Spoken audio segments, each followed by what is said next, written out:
ผู้ใดผู้หนึ่งเสียสละเป็นมือกล้องไหนสละคอยหามจะเป็นมือกล้องให้ก็ได้คอยหามกับคำหลา2 คนนี่โอ้น้ำได้เฉยอ้าวมันต้องมีมือกล้องคอยจะ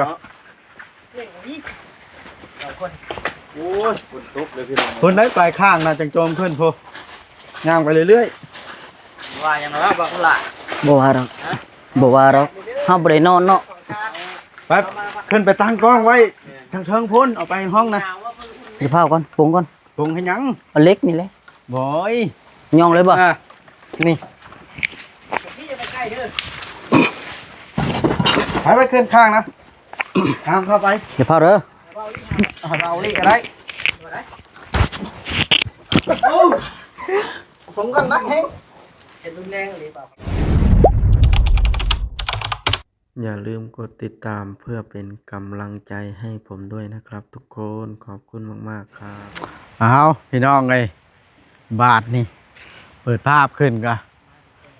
มาเฮือนเบาคำหลาเด้อฝนตกบกขาดเม็ดจักเทื่อพี่น้องไงเดี๋ยวนี้ก็ได้แข้งฝนอยู่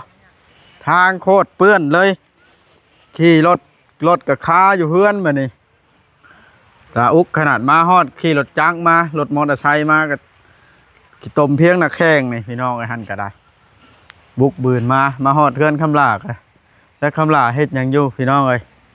เข้าไปทักทายเพิ่นก่อนเนาะเอาก่อนอื่นต้องกราบทักทายสบายดีเด้อเนาะสบายดีสวัสดีพี่น้อง FC ที่หักแพงเบิดสู่ขู่สู่คนนำกันพี่น้องเอ้ยโตพี่น้องเอ้ยหายหน้าหายตาไปพี่น้องเอ้ยก็คือค้าฝนตกแล้วก็บ่ค่อยสบายแน่พี่น้องเอ้ยบวกกันก็เลยบ่ได้ทำคลิปออกมาให้ FC พี่น้องเบิ่งมามื้อนี้เฮาก็มาหาคำหลาแหละหลายมื้อแล้วล่ะบ่ได้มาก็ได้ไปเข้าไปทักทายไปหาเบิ่งเพิ่นก่อนพี่น้องเอ้ยเสียงปากก็อาจสิบ่คือเก่าบันไดพี่น้องเอ้ยเป็นวัดนักตอนนี้เงึดหลายจักสู่กับโลกยังตื่นมาคำมาคุมื้อนี่บ่จักวัดจักไงว่าเป็นเท่าใดครอบครัวตระกูลเฮาบัดบ่แม่นได้พี่น้องเอ้ยไอหลายคนในบ้านก็ได้เป็นมานำอากาศบ่หรือว่าจังใดพี่น้องเอ้ยเฮาก็บ่เข้าใจคือกันไปเบิ่งคำลาก่อนพี่น้องเอ้ยเด้จ้ะโอ้เพิ่นอยู่กับลูกกับเต้าเพิ่นโอ้ต้นหมักถั่วแห่นี่เพิ่นเอามาปลูกรอบห้องน้ำเพิ่นพี่น้องฝนก็ยังตกสดชัดอยู่นี่มันเป็นหมากซ้ำที่กินต้นหมักหุ่งต้นกล้วยเด้ต้นหมากหุ่งหมากถั่วแห่หมากกล้วยเด้บ่คำลาก็ได้กำลังย่างมาอ้าวขุดดินเข้าหากเต็มร่องนึงว่านะอ้าวสบายดีอ้าวติดไหม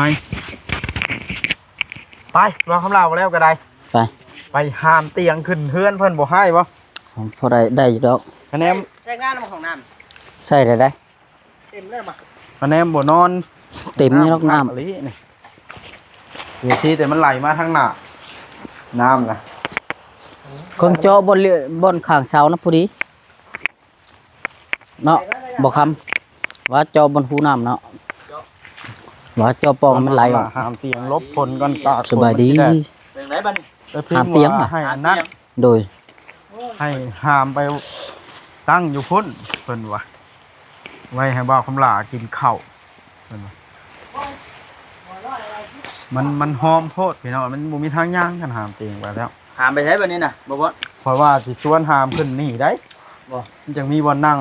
สบายดีเด้อสบายดีคือกันทางนั้นก็ได้ปลาตัวบ่าวคำลาถุงยังอันนี้ถุงมะก้ออ๋อหมักก้อน้ำข้างแน่โดยขั่วกินเป็นอะไรนี่เจ้าได้มาได้ใช้ของข้าเจ้าหิวมาขายถุงเท่าไรนี่ถุง40,000 กีบเท่ากับจักพันท่านเป็นเงินบาทเท่ากับจักบาทเบาคำได้ถืออยู่บ่สมมุติพันละ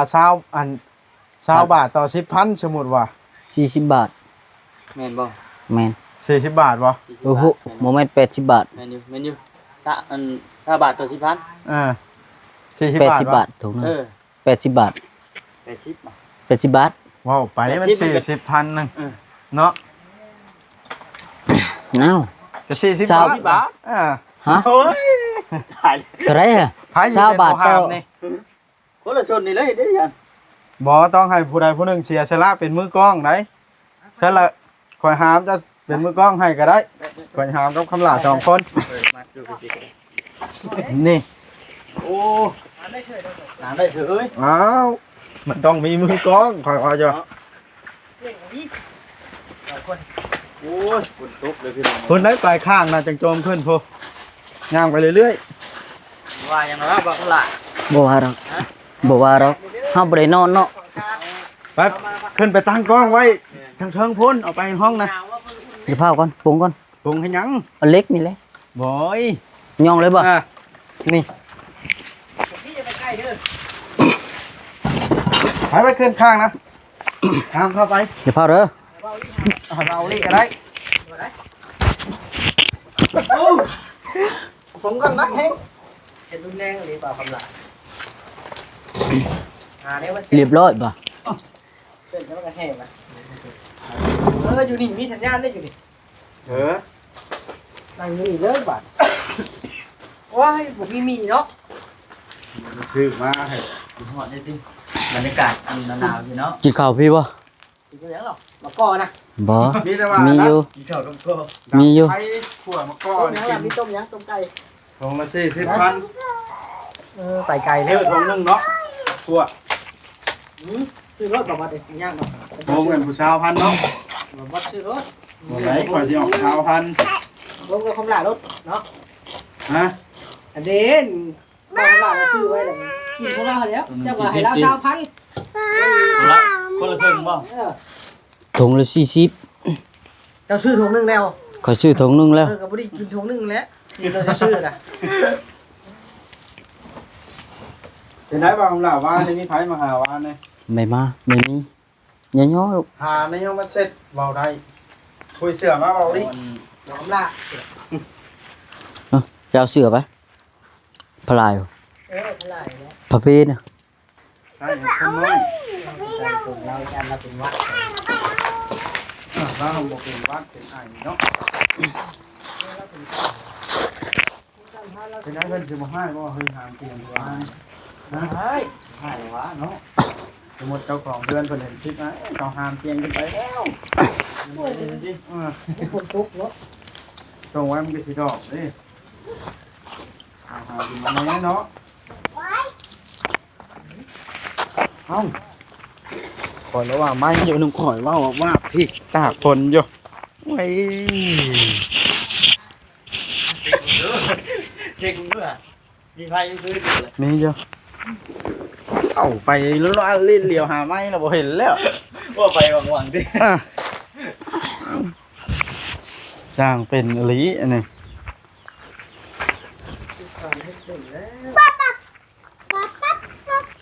ให้บ่าวคำลาขั่วอันนี้พ่อเจ้าขั่วบ่แม่ หัวมันเลยต้มมา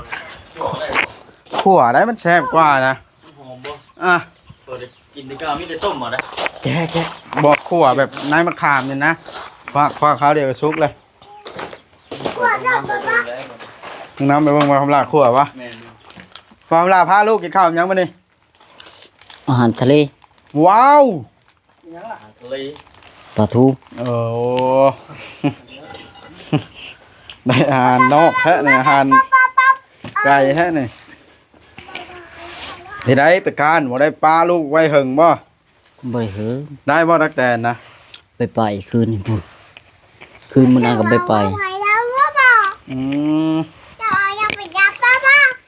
จะได้เป็นพยายามเบ็ดได้จังหน่อย แม่นบ่ใช่เวทบ่เลย หลา นี่ ยไว้เลยนี่ ใช้เบ็ดค่ำพุ่นแล้วจักสิไป บ่ได้คำได้ กระดูกเลยเนาะ อืม หลอดแล้ว ยังน้อยนี่ได้ ไก่ได้ ไก่ ไก่ตืบได้ผู้ห่วยพุ่น เอาลูกอยู่น้ำไผจ้ะ น้ำกับเจ้าไปน้ เอาลูกไปมันก็แข่งพลแล้ว แม่นแล้ว ก็เป็นวัดล่ะเสร็จได้ตัวทางมันแห้งกันเลยมันขิดดินเนาะแม็กเนาะ แม็กบ่ถือก็เชื่อหมอนี่ถือแล้วบ่ เบิ่งยามกจาน เอิ้นลูกบ่จานนะคือว่าอย่างนั้นนะ เบิ่ง เอิ้นถ้วยเอิ้นบ่วงไปละบาทในจานชามไปละเอิ้นลูกก็ได้คือว่าแบบนั้น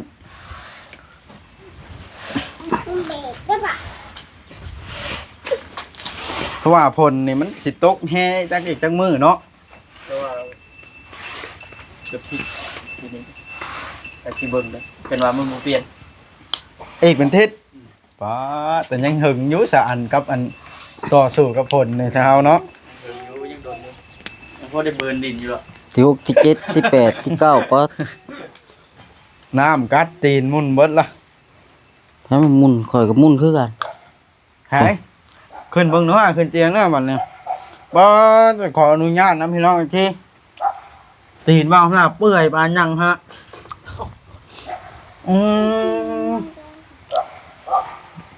ไปย่างน้ำดูบ่หรือว่าจังไดน่ะ ดูคู่มือ สำคัญเนาะ เด้อ ออกจากเพื่อนในห่วยเดี๋ยวดูแล้ว เปื่อยหมดเนาะปะ ไป ไปก็จะสิไปเบิ่งได้นี่ ไปดังไพ่นะหรือมันมีอยู่วะ แล่อะไร ฮะ อย่างไพ่ยังไงจะไปมันฝนจะตกอยู่ อืมคุยกันก่อนเนาะ ได้ยังไปการ การตักแตนได้ตักแตนแมลงว่าสิไปพร้อมนั้นยามเบ็ดเลยว่ะจะขึ้น ผู้ นะ เดียวบ่หรือไปกับหมู่ อาย ฮะ ไปกับหมู่ผู้หิวมะก็เจ้าของเทียงสวนมะก็เลย นี่บ่ แม่นทัวมะก็มาขายเลย ทางเป็นแท้น่ะเนาะ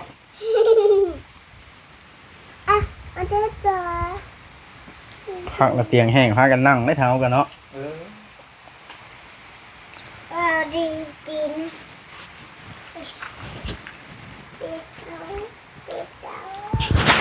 ย่ำกินนั่นพี่น้อง ไม่ อะ ดินเท่านี่ มันก็กินลายมัน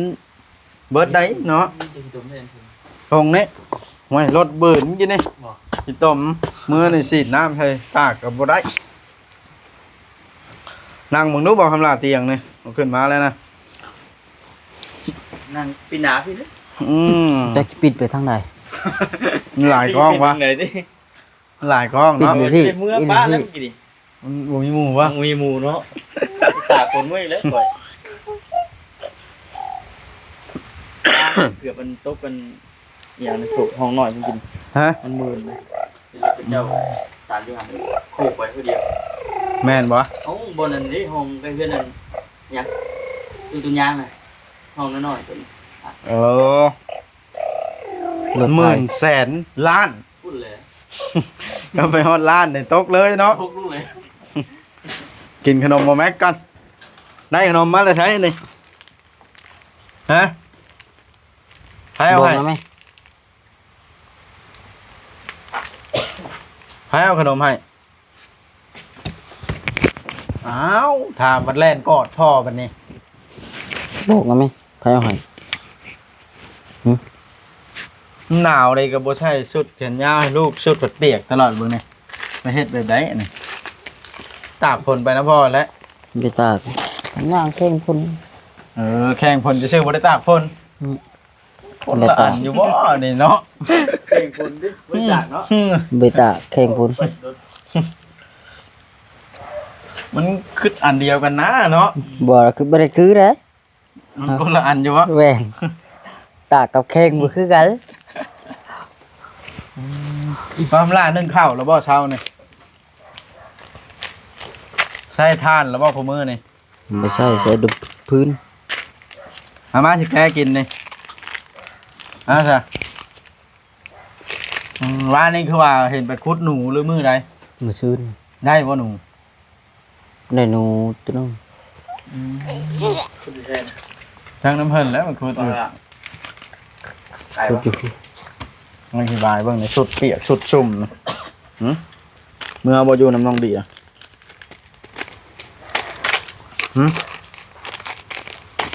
โกนจะวึกอยู่ อาบน้ำมันคนน้อยอยู่บ่นี่ โว้ยมื้อเช้านี่แล่นผ้าตะดึกพุ่นตื่นมาพอดีผ้าขี้ตม แม่นสิเป็นร้อยลิ้นแต่ขี้ตมตามโบกหนองเด้ โอ้เห็นแล้ว บ่ได้ได้แค่นั้นน่ะเนาะกิน้อยเด้ทำกันอยู่กับบ่ทูนะบ่ทูใหญ่กว่า จะปีอันนี้นะ 3ปลาย 3 ปี บ่ทูเป็น4-5 ปีแล้ว5 ปีแล้วเนาะอันนั้นแล้วเกือบ5แล้ว เกี่ยวข้าวนี่ก็พากัน5แล้วนี่ เกี่ยวข้าวก็4แล้ว ฮะ 3 ปีสำลูกข่อยนะหางคนนี้ น้อยกว่าบ่ บ่แล้วใหญ่แล้วเนาะลูกข่อยน้อยลูกข่อย3 ปีอะ อืมลูกไข่4 ปีปลายใหญ่กว่านี้แล้วน้องแม่ แมคโคร ตันพ่อบ่น่ะหืมชื่อได้อยู่บ่แต่ละคนนี่ยังไผบ่ทันมานี่หืมมื้อนั้นก็ว่าเห็นนั่งอยู่แล้วนี่ผู้เดียวพ่อไปขุดหนูหัวเอ็งขอถ่ายลงอยู่แม่นบ่หืม แม่นเลย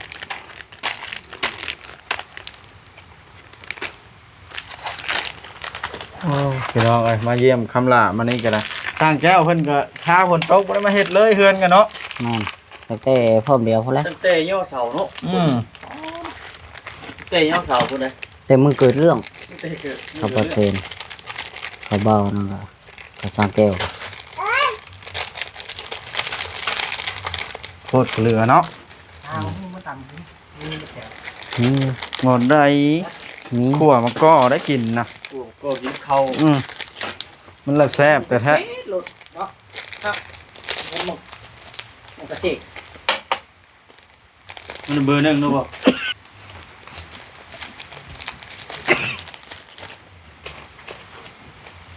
เขาบ่บดใบมานั่นเอามือตำหูเนาะเจ้าบ่มา ไผ มือตำหุ่งมือดาย มือตำหูมือน่ะตำหูกับพัวตะแตน อืม มื้อใดวะ อะไรบ้างพระเจ้าใบมาเขาบ่เสะก็บ่เวียงมาตุชิด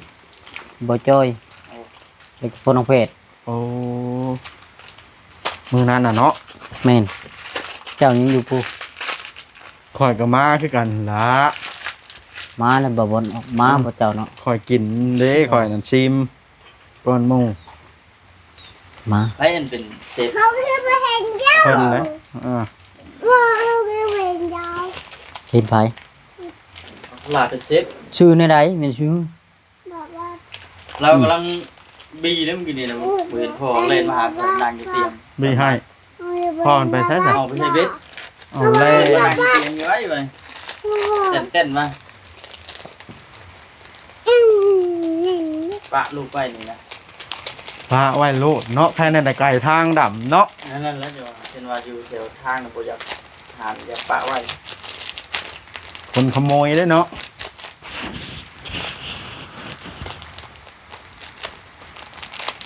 ไปแล้วจะหาดังไพ่ปะ หาดาวไข่ทำละ ดังแล้วแล้ว ดังแล้วเลย ไปใช้ไปคั่วนะ ไปคั่วแล้วบัดนี้ปะต้มลิ้นดูสิให้กินคั่วก่อนแล้วนี่ ก็ก็ ที่บอกหาไม่จับวะ เป็นนางเองบ่ ดึกยิงบ่ ฮะ ตั้งแต่นั้น เป็นไร ยับเขา ยับเขาจำพาแล้ว เดี๋ยวว่า อืม อันนี้ มีสัญญาณมองเนาะ แต่ว่าอยู่พุ่นนี้เด้อย ากคนบ่หาคน เอา ยิงเสี ค ย นบล็อกห้องก่อนได้ตีนมันนะ อู้ดู เนี่ย บ่ได้อิ่มเนาะ อืม แม่นแล้วบ่ได้บ่ห้องก็ได้ แม่นวะ ไป ฮะไปนั่นบ่บาทนี่บ่คำละ ขัวเบิดเลยบ่ เออขัวเบิดรถแล้วขัวช่องคันแล้วมันบ่ได้หลายได้ขัวแล้วบ่คำซีมจะซื้อได้ก็บ่คำ ผมว่ามีเวลา อ่ะ เพื่อจะเรื่องแล้วขัวมัน ไปน้ำกันแล้ว เอา มาเอาล่ะเอาในหมากนั่นมาขายพวกมะกอได้ต้นมะกอหนามพี่น้องเลยดูฟูวางงัวนะพี่น้องไม่ใช่ซูมมาให้เบิ่งในต้นนั้นละ ใส่น้อยนึงแม่น